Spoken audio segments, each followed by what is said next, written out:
Night shooting with a 360 camera is exciting, but it's also where most people quietly ruin their footage. Not because the camera isn't good, but because they use the right tools in the wrong situations.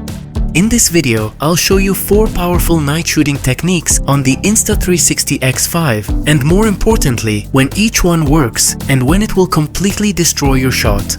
By the end of this video, you'll know exactly which mode to use for any night scene and which one to avoid, even if it looks tempting. Night shooting isn't about finding the best mode, it's about choosing the least wrong one for the situation you're in.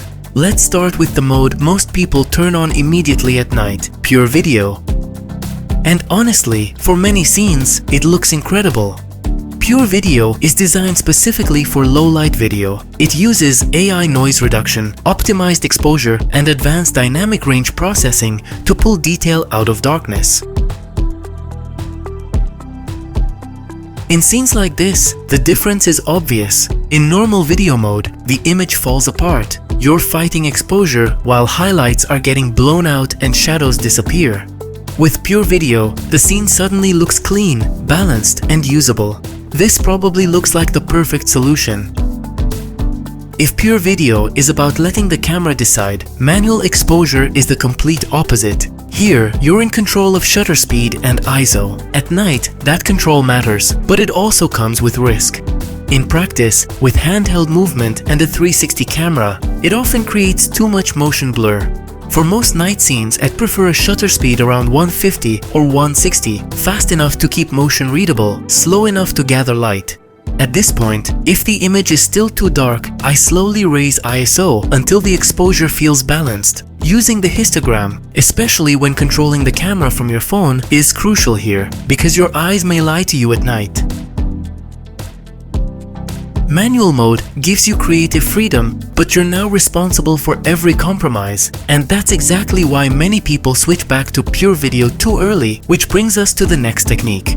Because here's the uncomfortable truth: some of the best night footage cannot be captured in real time at all.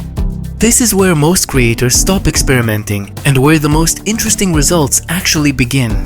By the way, if you're into creative experiments, real-world camera techniques, and practical gear reviews, especially from a creator's point of view, make sure to subscribe. That's exactly what this channel is about.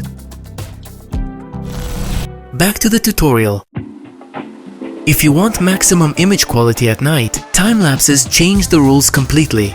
Even if you never plan to shoot time-lapses, this technique changes how you think about what's actually possible at night. Instead of recording video, interval shooting captures individual still images up to 72 megapixels. That means more detail, more dynamic range, and far more flexibility in post-production. You can choose your interval, control how long the camera records, and even shoot in RAW. Later, you decide the frame rate, whatever fits your story. The trade-off is obvious. This technique demands planning.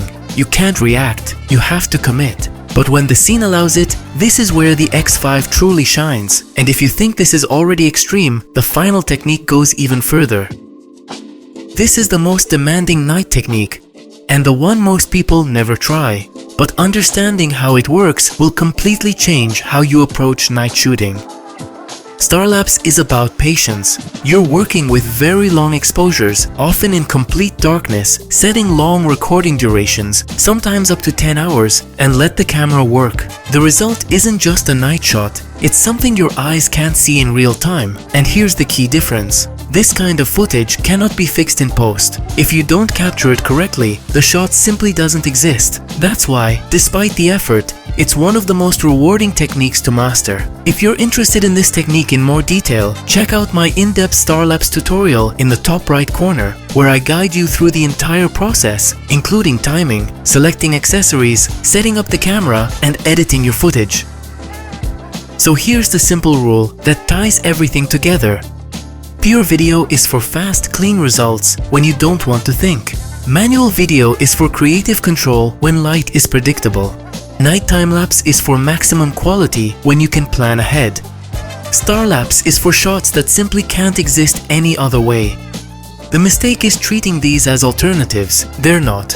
They're tools, and night shooting is about choosing the right one at the right moment. Once you start thinking this way, night shooting becomes far less frustrating and far more predictable. If this helped you understand night shooting differently, hit the like button, and for more 360 tutorials and gear reviews, don't forget to subscribe. And let me know in the comments which of these techniques do you use the least and why. I'll see you next time.